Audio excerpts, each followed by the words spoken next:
Salut à toutes et à tous. Nous revenons cette semaine sur les malédictions, et parmi les nombreux objets réputés pour être maudits, certains ont une histoire si troublante qu'ils semblent avoir une vie propre. Aujourd'hui, nous allons découvrir l'histoire d'un jouet qui a semé la terreur pendant plus d'un siècle, Robert la poupée.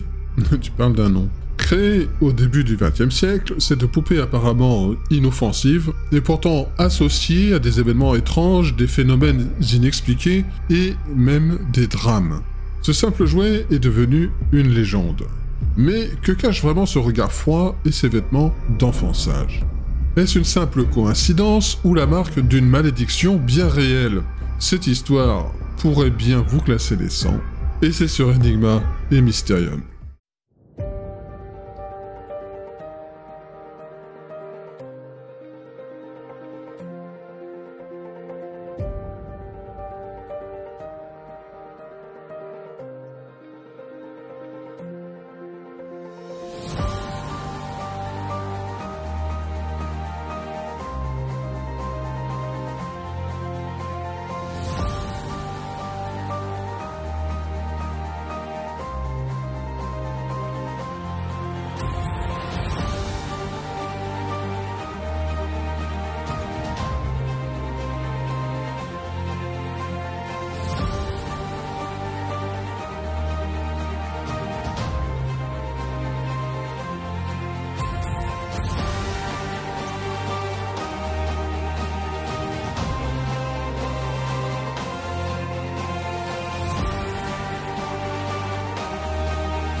La tranquillité d'une femme va être bouleversée suite à une étrange rencontre avec une poupée. Cette expérience rappelle l'une des joies d'être parent, observer les enfants s'épanouir dans leurs jeux, en compagnie de leurs amis imaginaires. Nous avons tous connu cela, attribuant réalité, personnalité et nom à ses compagnons fictifs. Mais avez-vous déjà eu un ami imaginaire se révélant bien moins bienveillant, un qui vous a terrifié?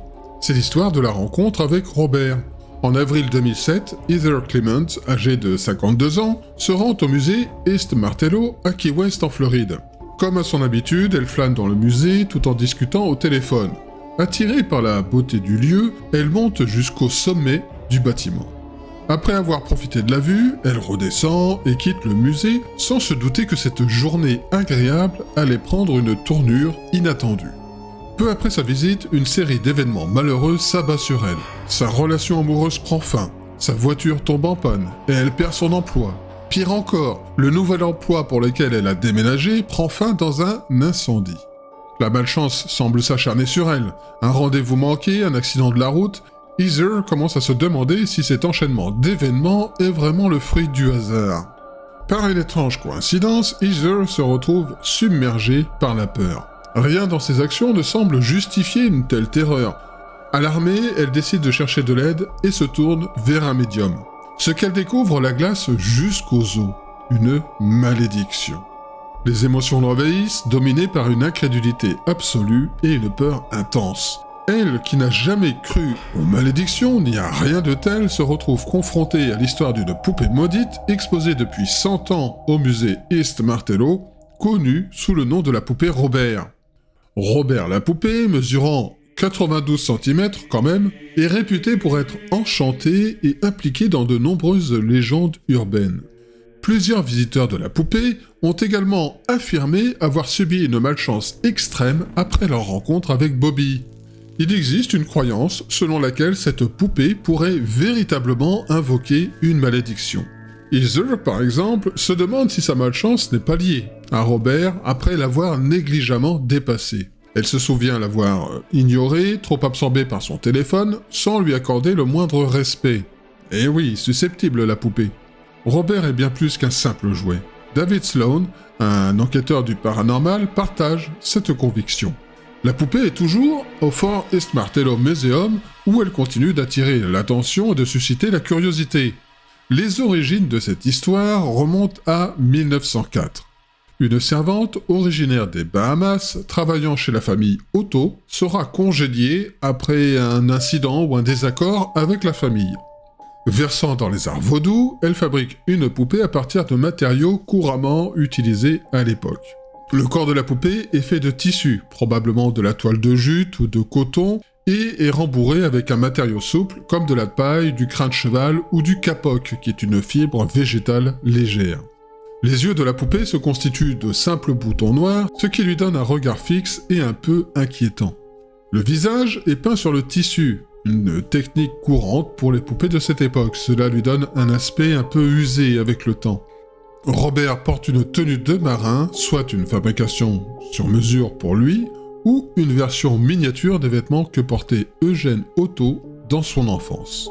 Ces matériaux, bien que simples, contribuent à la durabilité de la poupée qui reste en relativement bon état malgré son ancienneté et son histoire mouvementée. La combinaison de ces éléments, associés à la légende qui l'entoure, transforme Robert en une figure mystérieuse et terrifiante.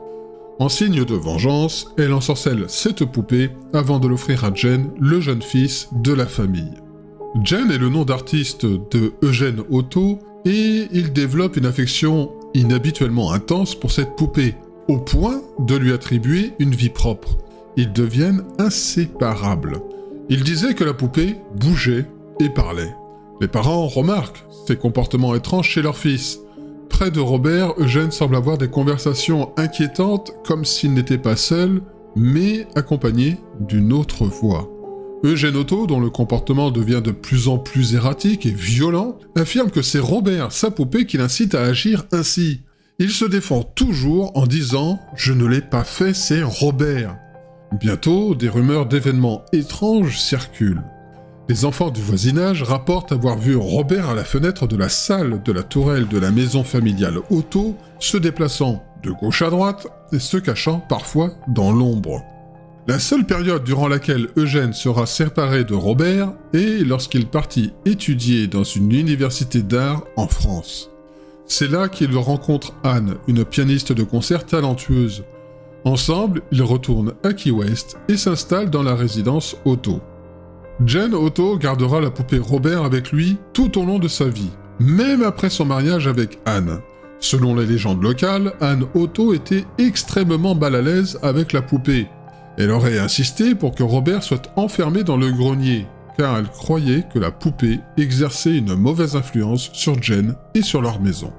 Après la mort de Jen en 1974, la maison est vendue, Anne quitte la demeure, laissant la poupée Robert dans le grenier. Manquerait plus qu'elle l'emmène avec elle.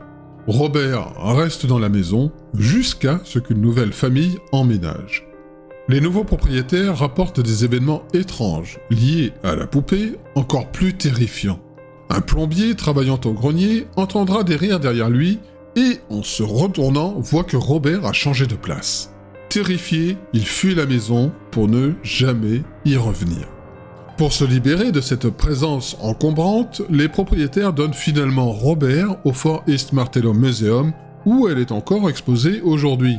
Même dans le musée, Robert continue d'être associé à des phénomènes mystérieux. Les visiteurs qui manquent de respect à la poupée rapportent souvent des malheurs ou des incidents inexplicables, ce qui contribue à sa légende. Cependant, les phénomènes étranges ne se sont pas arrêtés là, ils se sont même intensifiés. Au musée East Martello, les visiteurs peuvent lire des centaines de lettres de personnes affirmant avoir été maudites par Robert. Dans un élan de désespoir pour briser la malédiction qui ravage sa vie, Heather Clement se tournera vers des médiums en quête de réponses. Alors, comment lever une malédiction? La solution semble résider dans le pardon. Elle rédige donc une lettre d'excuse à Robert, scellant ces mots dans une enveloppe. La pire action qu'elle n'ait jamais commise fut un manque de respect envers Robert. Mais l'idée qu'une poupée puisse être offensée par un geste aussi banal que de passer devant elle de la mauvaise manière semble absurde. Est-ce que Robert serait une sorte de dictateur exigeant des excuses pour des offenses triviales? C'est un peu ridicule. Si l'on doit être assez contrarié pour maudire quelqu'un, il devrait y avoir une raison valable. Cher Robert, je suis vraiment désolé pour mon comportement impertinent plus tôt. S'il te plaît, pardonne-moi. Écrit Heather, espérant apaiser la poupée. Mais est-ce que Robert est réellement animé par une intelligence malveillante? Si oui, comment a-t-il acquis de tels pouvoirs terrifiants? Peut-il réellement jeter des malédictions sur ceux qui croisent son chemin? Les visiteurs du musée semblent croire qu'une exposition de Robert peut lancer des sorts maléfiques. La légende de Robert, la poupée, est-elle finalement fondée sur une véritable malédiction? Chad Lewis, enquêteur du paranormal, est convaincu de l'existence d'une malédiction pesant sur la poupée Robert. Selon lui, cette malédiction serait liée à nos croyances humaines, mais l'origine exacte reste incertaine. Il évoque une pratique de magie, l'ohoru, qui valorise la conjuration et les sorts utilisant des os, des dents et des herbes. Il se distingue du vaudou, considéré comme une religion et un système de croyance en la magie noire, et du hoodoo, qui se concentre davantage sur la conjuration et les sorts sans être une religion. On peut croire au vaudou sans le pratiquer, tout comme on peut être catholique sans aller à l'église. En revanche, le hoodoo implique une pratique active de la magie. Lewis est persuadé que la servante qui a ensorcelé Robert l'a fait pour se venger, lançant une malédiction nuisible non seulement à la famille Otto, mais aussi à quiconque rend visite à la poupée. Plus troublant encore, Lewis pense que Robert n'est pas seulement maudit, mais qu'il est animé d'une vie propre. Lorsqu'on visite Robert, on perçoit une forme d'intelligence, comme si une âme avait été placée ou transférée en lui. Cette présence dépasse la simple malédiction, laissant planer le mystère sur la véritable nature de cette poupée de chiffon. Est-elle simplement un objet maudit, ou y a-t-il une vie cachée derrière son apparence inanimée? Chad Lewis reste convaincu qu'il y a plus que ce que l'on voit à l'œil nu. Robert détient un pouvoir surnaturel, dissimulé dans un talisman énigmatique, niché au cœur de son corps de paille. Selon la légende, une pierre d'âme, fragment de l'essence d'un être différent, lui a été implantée. Une fois cette pierre d'âme insérée, l'hexagone fut complété et Robert se transforma en une entité malveillante. Quant à la réalité du hoodoo, la question demeure.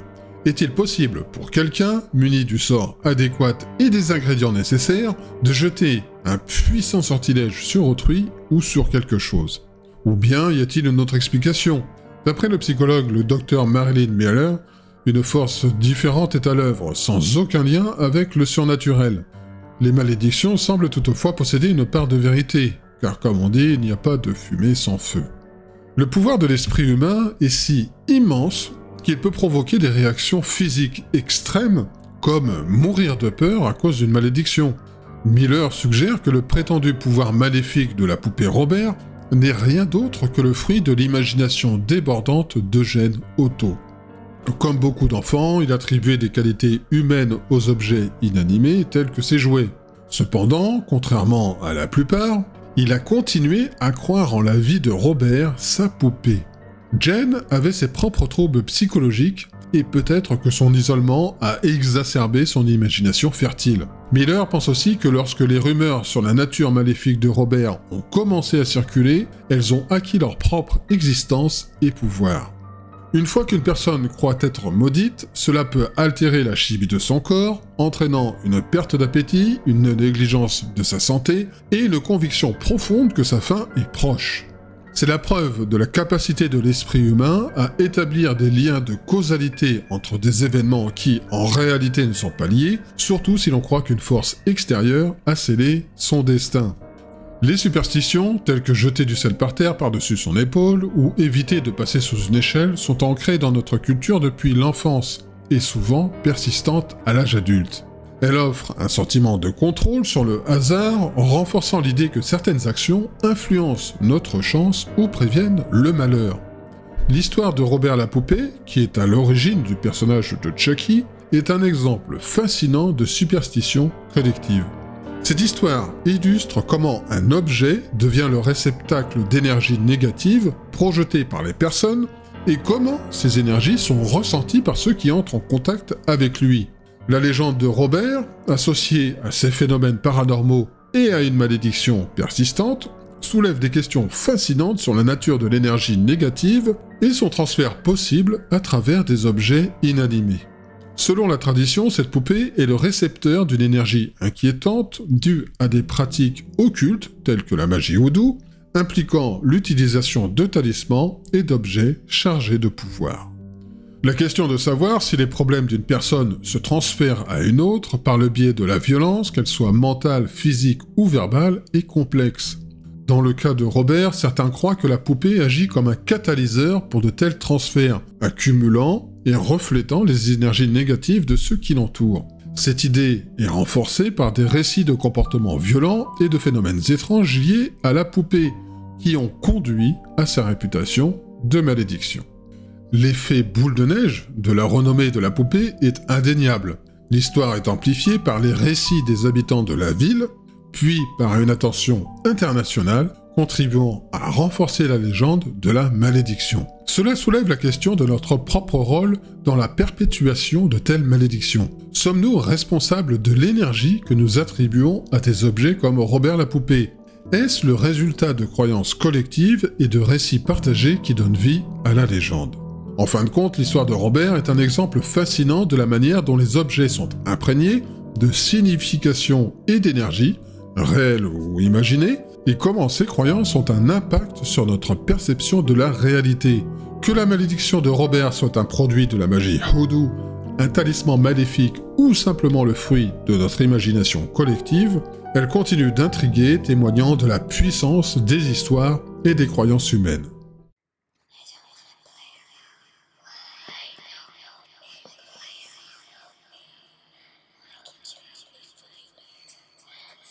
Une femme entreprend l'un des projets de construction les plus insolites jamais vus. Guidée par des fantômes mécontents, elle se retrouve confrontée à des esprits vengeurs semblant revenir du passé pour régler leur compte avec elle. Passionnée de bricolage et de rénovation, cette femme a toujours aimé transformer sa demeure, son précieux château. Quel plaisir de modeler son environnement, d'atteindre un sentiment d'accomplissement et de satisfaction en peaufinant chaque recoin de ce lieu qu'elle nomme son foyer. Bien sûr, tout n'est pas parfait. Les travaux de rénovation accaparent parfois votre existence, mais ce sont ceux qui s'immiscent dans votre éternité qui méritent vraiment que l'on s'en préoccupe. Dans les années 1860 aux États-Unis, alors que les pionniers luttent et se frayent un chemin à travers l'Amérique pour conquérir l'Ouest sauvage, une invention contribue plus que tout autre à leur succès, le fusil Winchester, fabriqué par la Winchester Repeating Arms Company. Cette arme redoutablement efficace joue non seulement un rôle dans la décimation des populations amérindiennes, mais enrichit aussi Winchester et son épouse Sarah, les plaçant parmi les couples les plus riches et les plus estimés du pays. Cependant, pour Sarah, le bonheur lié à cette prospérité sera de courte durée. En 1866, une série d'événements mystérieux et tragiques frappe tous ceux qui sont proches d'elle. Son mari, son frère, sa fille et son beau-père décèdent tous dans des circonstances inexpliquées. Ce qui suivit entre dans l'histoire comme l'un des mystères les plus étranges et non résolus entourant la vie et la mort de Sarah Winchester. L'enquêteur paranormal Mitchell Whittington documente le cas tragique de Sarah Winchester qui subit une série de pertes dévastatrices en peu de temps. Au début, elle perd sa fille, Annie, décédée 6 semaines seulement après sa naissance. Des années plus tard, sur une période de 10 mois, elle endure la perte de sa mère, de son beau-père, avec qui elle était très proche, et finalement de son mari William, emporté par la tuberculose. Submergée par le chagrin, Sarah se tourne vers le monde des esprits et consulte un médium de Boston nommé Adam Koontz. Bien qu'il ne réussit pas à établir le contact qu'elle désirait, il lui fournit une réponse qui la hantera pour le reste de sa vie. Il lui révèle que ses malheurs sont le résultat d'une malédiction liée à l'énorme fortune que sa famille a accumulée grâce au fusil à répétition Winchester.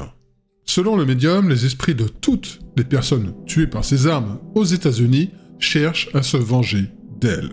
Cette nouvelle est terrible, mais le médium offre à Sarah un rayon d'espoir. Il lui suggère une stratégie pour affronter les esprits, construire une maison. Si elle construisait une demeure suffisamment grande pour qu'il puisse y passer du temps, il cesserait de lui nuire ainsi qu'à sa famille. Cependant, il y a un hic. La maison ne sera jamais assez vaste pour accueillir tous les esprits des défunts, et leur nombre ne cesserait d'augmenter car, pendant ce temps, de plus en plus de personnes se font tuer par les fusils Winchester. Face à ce sinistre message de l'au-delà, Sarah adopte une solution insolite. Elle continuerait à agrandir sa maison aussi longtemps qu'elle vivrait. Pour cela, elle achète une ferme près de San José et embauche une équipe de charpentiers. Sarah leur indique précisément où et comment construire. Un grand nombre d'ouvriers travaillent jour et nuit, et l'on dit que le bruit des marteaux n'a jamais cessé à la Winchester House, comme elle est désormais connue. L'obsession de Sarah Winchester pour le monde des esprits s'intensifie de jour en jour. Sa conception de la réalité en est profondément altérée, au point qu'elle fait installer dans sa demeure des escaliers menant nulle part, des trappes et des portes s'ouvrant sur des murs. Son idée est que si les esprits errants sont désorientés, ils la laisseraient en paix. Sarah se mura dans une solitude excentrique, organisant des séances nocturnes dans la conviction que les fantômes des victimes des carabines Winchester la traquent sans relâche. Elle change de chambre chaque nuit, espérant échapper aux esprits, et emprunte des itinéraires différents pour semer toute entité qui pourrait être à ses trousses. La maison Winchester, avec ses 2200 mètres carrés et ses 160 pièces, devient une étrange forteresse gothique. Sarah croit fermement au pouvoir du nombre 13, symbole de sécurité pour elle, et l'intègre dans toute la structure. 13 rampes dans les couloirs, 13 marches dans les escaliers, 13 crochets dans la serrure, 13 lumières dans les lustres. Même la 13e salle de bain est spéciale avec 13 fenêtres et 13 panneaux menant à 13 marches. Si l'on observe le drain de l'évier, on peut compter 13 trous. Le chiffre 13 est omniprésent, un leitmotiv jusqu'à la fin de ses jours. Lorsque Sarah Winchester s'éteignit en 1922, les ouvriers, apprenant son décès, posèrent leurs outils et quittèrent la propriété. Aujourd'hui, la maison Winchester se dresse toujours, témoignage unique de près de 4 décennies de construction incessante. Beaucoup croient que les esprits qui tourmentaient Sarah hantent encore les lieux. Bon, en même temps, ils sont complètement paumés maintenant. Sarah Winchester semble réellement être la victime d'une malédiction familiale, une malédiction née du sang versé par les fusils Winchester. Cela reste une histoire tout à fait bizarre, n'est-ce pas ? Imaginez Sarah Winchester passant 38 ans à ériger une demeure que même un fantôme trouverait bizarre. Au-delà de la malédiction, ce qui est véritablement incroyable, c'est de dénicher un entrepreneur en bâtiment prêt à travailler sans relâche, nuit et jour, pour réaliser une telle vision. La maison Winchester, avec son architecture labyrinthique, reste l'une des attractions les plus visitées de Californie, un monument à la fois étrange et fascinant.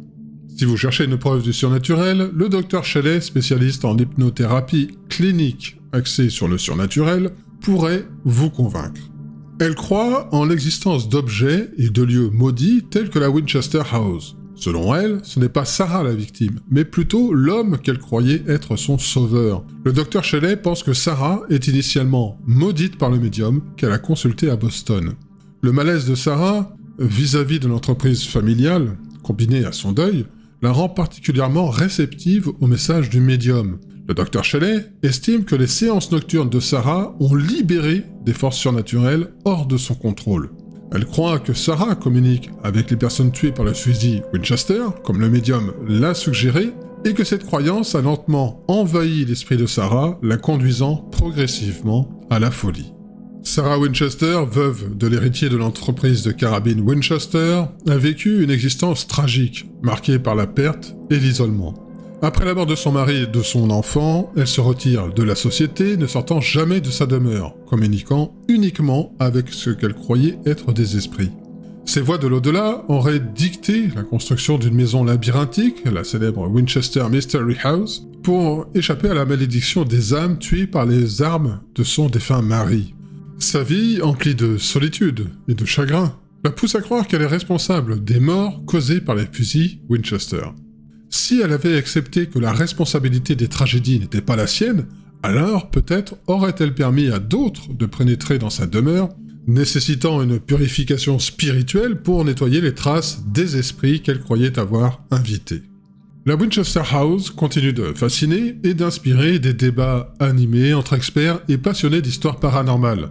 Le Dr Cara, par exemple, est convaincu que l'esprit de Sarah Winchester erre encore dans les couloirs de sa demeure, piégé avec les fantômes qu'elle aurait invités lors de séances spirituelles. Cette théorie suggère que Sarah Winchester, loin de trouver la paix après sa mort, est condamnée à hanter indéfiniment la maison qu'elle a tant agrandie et modifiée. D'un autre côté, des explications plus terre-à-terre sont avancées, comme celle de Judith Zedikoff, professeure de toxicologie à l'université de New York. Elle réfute l'idée de la présence de fantômes à Winchester House et propose une hypothèse médicale, l'empoisonnement au plomb. Ce qui est un peu con quand on fait des fusils. En effet, au début du XXe siècle, le plomb est omniprésent dans les constructions, utilisé pour sa malléabilité et sa résistance. Les peintures à base de plomb, les fumées et les poussières de métaux ont pu contribuer à une intoxication chronique de Sarah Winchester, provoquant des symptômes neurologiques confondus avec de la folie. La Winchester House reste un mystère, un entrelac de récits historiques et de légendes urbaines, où la frontière entre réel et surnaturel semble aussi floue que les innombrables miroirs qui ornent ses murs. Que l'on croit aux fantômes ou qu'on l'on penche pour des explications scientifiques, l'histoire de Sarah Winchester et de sa maison continue de captiver, nous rappelant que parfois la vérité est plus étrange que la fiction.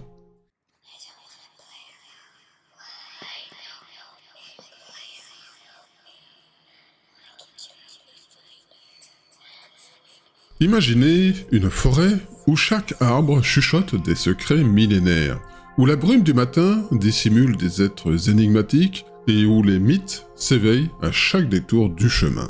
Bienvenue dans la forêt de Brocéliande, un sanctuaire où la magie et le mystère s'entrelacent pour tisser une ambiance féerique. Découvrons l'histoire envoûtante de la malédiction de la fée Morgane, un récit de trahison, de revanche et d'enchantement. Morgane, la demi-sœur du légendaire roi Arthur, est une sorcière d'une beauté hypnotique et d'une force formidable. Dotée d'une maîtrise inégalée des arts occultes, son âme est aussi obscure que les recoins les plus sombres de la forêt. Animée par la volonté de sauvegarder ses secrets et ses richesses, elle est prête à braver tous les dangers. Lors d'une nuit, baignée par la lumière de la pleine lune, Morgane se dresse au sein de la forêt de Brocéliande, entourée de ses loyaux serviteurs surnaturels. Élevant ses bras vers la voûte céleste parsemée d'étoiles, elle articule une formule ancestrale. Soudain, un brouillard dense s'élève, drapant la forêt d'un voile impénétrable. La malédiction est prononcée. Quiconque ose s'aventurer dans ces bois soit égaré pour l'éternité, que son esprit soit hanté par des visions effroyables et que mes arcanes demeurent éternellement dissimulés. Susurra Morgane d'une voix chargée de sombres desseins.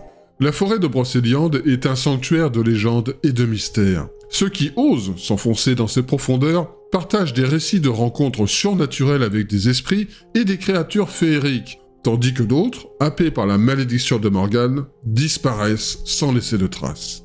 Le Val sans retour, ensorcelé par Morgane, est la prison des âmes des chevaliers infidèles. Seul, le noble Lancelot, armé de son amour inébranlable pour Guenièvre, put défaire ce maléfice et libérer les âmes piégées. De nos jours, cette vallée est devenue un havre de paix où l'on peut encore percevoir l'écho de ses anciens enchantements. La fontaine de Barenton, quant à elle, est une merveille de la nature où Merlin et Viviane auraient échangé leur premier regard. Les eaux de cette source, dotées de vertus thérapeutiques, sont réputées pour invoquer les tempêtes lorsqu'on en asperge les abords. C'est un passage obligé pour ceux qui cherchent à toucher du doigt l'essence même des mythes arthuriens. Enfin, le tombeau de Merlin, lieu de repos éternel de l'enchanteur, s'enveloppe d'une aura de respect et de mystère. Les pèlerins y déposent offrandes et prières, espérant recevoir un fragment de la sagesse immortelle de Merlin, toujours veillant depuis sa prison d'air tissée par Viviane. Chaque pierre et chaque sentier de Brocéliande sont imprégnés d'histoire, attendant que les âmes curieuses viennent les redécouvrir. La forêt de Brocéliande fascine ceux qui cherchent l'aventure et l'émerveillement. Les visiteurs partagent souvent des récits de rencontres surnaturelles et de sensations, défiant toute explication. Les locaux, respectueux des anciennes histoires, hésitent à s'aventurer dans ces bois sombres après le coucher du soleil, craignant la malédiction de la fée Morgane. Pourtant, des guides expérimentés sont prêts à vous emmener à travers les sentiers forestiers, révélant les sites légendaires et les histoires captivantes qui font de ce lieu un carrefour de la magie et de l'histoire. La forêt de Brocéliande transcende sa simple existence géographique pour devenir une fenêtre ouverte sur un univers peuplé de légendes et d'énigmes. L'aura de la fée Morgane plane sur ces bois, ajoutant une dimension de mystère et d'intrigue à l'atmosphère déjà mystique. Que vous soyez un fervent des récits arthuriens, un explorateur des mystères de la nature ou en quête d'une escapade hors du commun, la forêt de Brocéliande vous garantit une aventure mémorable. Franchissez le seuil de l'ordinaire pour plonger dans les profondeurs de l'inexploré et levez le voile sur les secrets bien gardés de cette forêt mythique. La malédiction est un concept complexe et fascinant traversant les cultures, les époques et les croyances. À sa base, une malédiction est une expression de souhait néfaste ou de mauvais augure dirigée contre une personne, un groupe, un objet ou même un lieu. Elle est souvent perçue comme une force invisible mais puissante, capable de provoquer des malheurs, des souffrances ou des tragédies. L'idée même de la malédiction est profondément enracinée dans l'inconscient collectif de l'humanité, trouvant ses origines dans les temps anciens où les sociétés tentaient de comprendre et d'expliquer l'inexplicable. Dans de nombreuses cultures, les malédictions sont intimement liées à des pratiques rituelles ou à des croyances religieuses. Elles sont prononcées par des figures d'autorité spirituelle, des sorciers ou des individus dotés d'un certain pouvoir mystique. Ces malédictions se considèrent souvent comme irréversibles, leur levée nécessitant des rituels spécifiques, des sacrifices ou l'intervention d'une force opposée, souvent divine ou bénigne. La peur des malédictions repose sur l'idée que les mots, les gestes ou les pensées exercent une influence tangible sur la réalité. Cette croyance en la puissance des malédictions se renforce par des récits de personnes ou de familles semblant vivre sous un mauvais sort, où des événements tragiques ou malheureux se succèdent sans explication rationnelle. Les malédictions, dans ce sens, deviennent une explication accessible pour les calamités inexplicables, les échecs persistants ou les séries de malheurs. Dans la littérature, le cinéma et les mythes populaires, les malédictions prennent souvent des formes dramatiques et effrayantes. Elles s'utilisent comme des métaphores pour explorer les thèmes de la culpabilité, du destin, de l'injustice et de la vengeance. Les histoires de malédictions célèbres, telles que celles associées à des objets maudits comme la poupée Robert, le tableau Praying Boy ou la légendaire maison Winchester, captivent l'imagination en offrant un mélange de mystère, de peur et de fascination. Cependant, au-delà des récits de fiction, la croyance en la malédiction révèle des aspects profonds de la psyché humaine. Elle souligne notre tendance à chercher des causes cachées derrière les événements de la vie, surtout lorsque ces événements défient la logique ou l'entendement.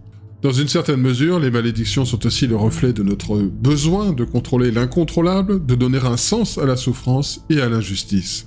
Pour certains, les malédictions sont une superstition dépassée, une relique d'un passé où la science et la raison n'étaient pas aussi dominantes. Pour d'autres, elles restent une réalité tangible, un rappel que le monde est plein de mystères et de forces au-delà de notre compréhension. Que l'on y croit ou non, les malédictions continuent d'occuper une place dans la culture humaine, comme un rappel des peurs anciennes et des histoires qui, malgré les progrès de la rationalité, continuent de hanter notre imagination collective. En définitive, la malédiction est bien plus qu'un mot ou un concept, elle est une fenêtre sur les angoisses, les espoirs, les croyances et les imaginaires de l'humanité. Elle incarne le mystère du malheur, la quête du sens face à l'inconnu et l'éternelle lutte entre la lumière et l'obscurité dans la compréhension de notre existence. Merci de m'avoir suivi, n'oubliez pas de vous abonner, de mettre un pouce bleu pour référencer la chaîne, de partager vos commentaires ou de faire un don sur ma page Tipeee. À bientôt sur Enigma et Mysterium.